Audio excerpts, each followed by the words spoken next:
दोनों के लिए ही जिन्होंने जीवन समर्पित किया हुआ है। निश्चित ही श्रेय इनके प्रशंसनीय है, ये श्रेयस्कर कार्य कर रहे हैं।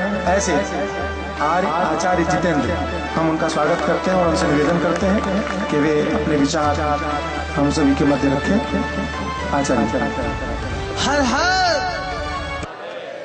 ऐसा सिंहनाद करो कि आसपास कोई देश विरोधी महिला की कोख में कोई गौ हत्यारा, कोई राष्ट्र विरोधी पल रहा तो कोख फाड़ कर गिर जाए। हर हर महादेव, हर हर महादेव।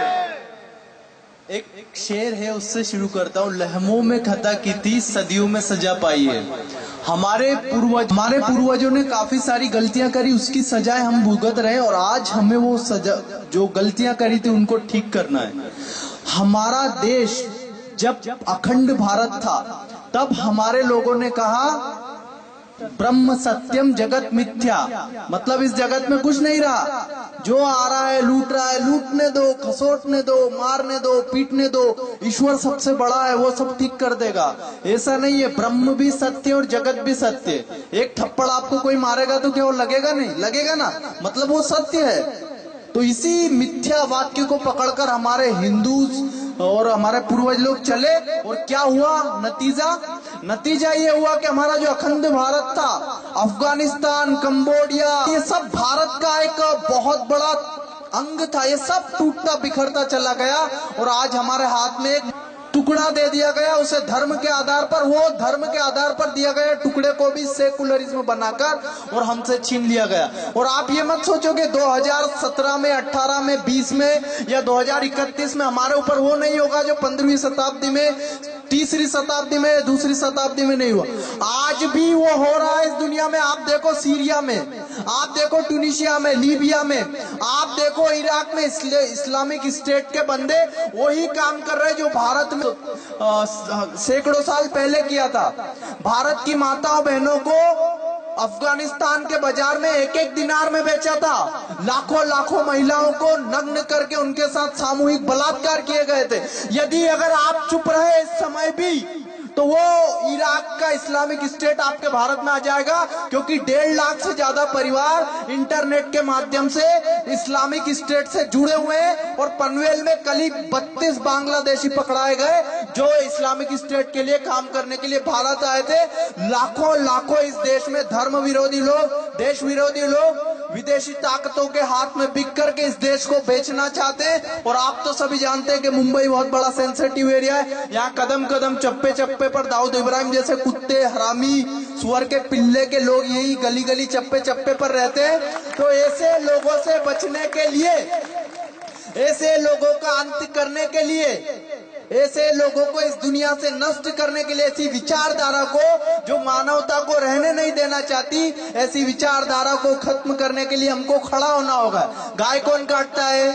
कुत्ता कौन काटता है? यही लोग काटते हैं। सुअर कौन काटता है? यही लोग काटते हैं, विधर्मी लोग। हिंदुओं ने कभी भी गाय नहीं काटा, कुत्ता नहीं काटा, यहाँ तक कि चींटी को मारा तक नहीं।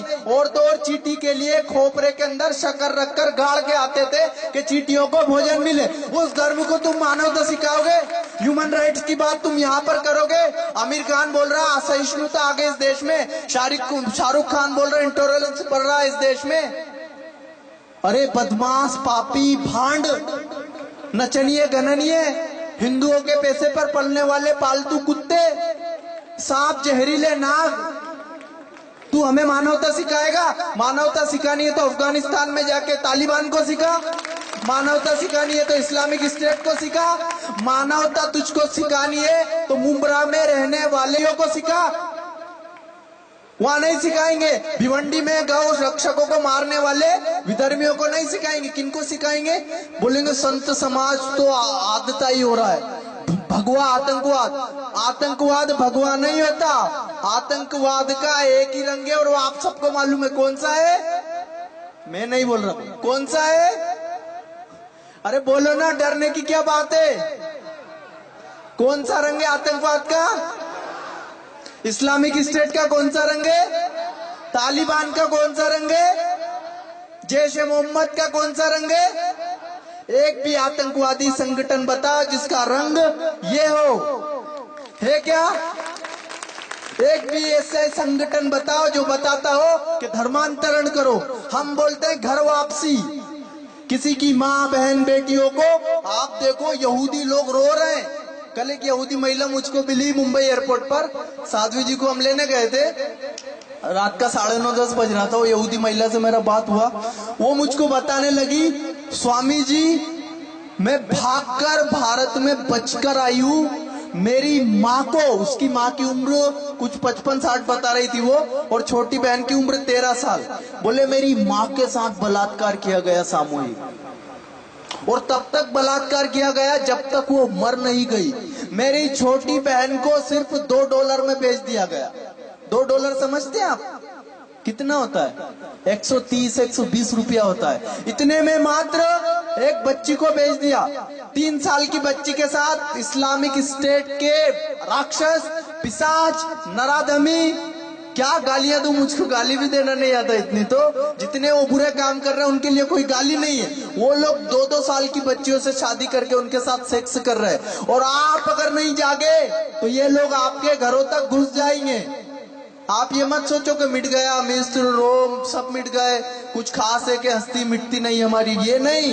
अब हमको बोलना है वतन की फिक्र कर नादा, मुसीबत आने वाली है। तेरी बर्बादियों के मशवरे आसमानों में, ना समझोगे तो मिट जाओगे। हिंदुस्तान वालों, तुम्हारी दास्तां तक नहीं होगी दास्तानों में।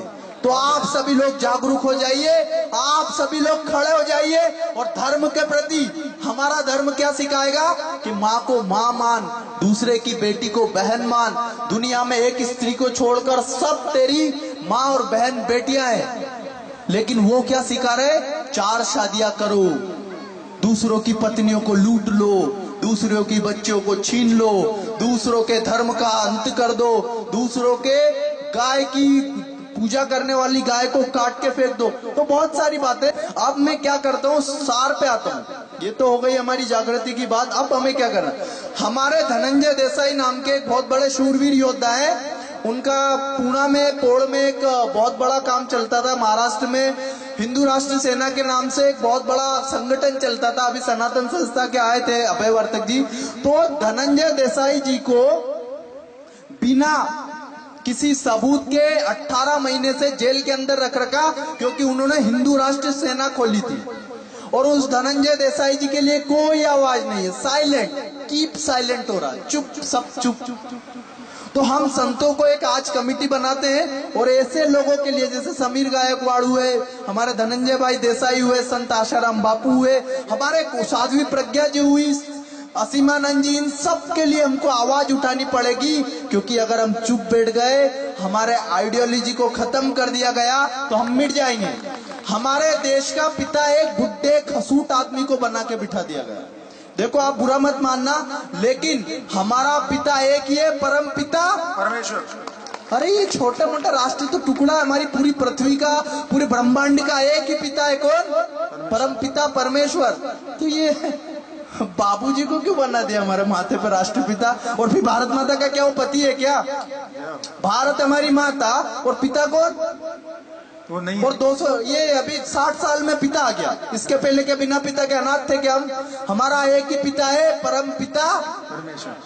हमारी एक ही माता, जगत जननी भारत माता, बस इसके अलावा कुछ नहीं। तो अभी हम संत लोग सब मीटिंग करके और इसको करेंगे, और शायद अभी इस्लामिक स्टेट का हम झंडा और पुतला भी जलाने वाले यहीं पर। अभी बात करते, यहीं पर झंडा जलेगा, और किसी में है दम तो रोक के दिखाए।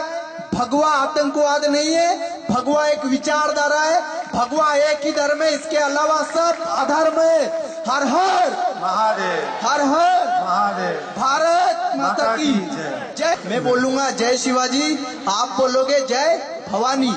जय शिवाजी, जय भवानी, जय शिवाजी, जय भवानी, जय शिवाजी, जय भवानी। हर हर महादेव, हर हर महादेव। पापियों का नाश हो, धर्म की जय हो, अधर्म का विनाश हो, प्राणियों में सद्भावना हो, विधर्म का नाश हो, सत्यानाश हो। सद्गुरुदेव भगवान की जय।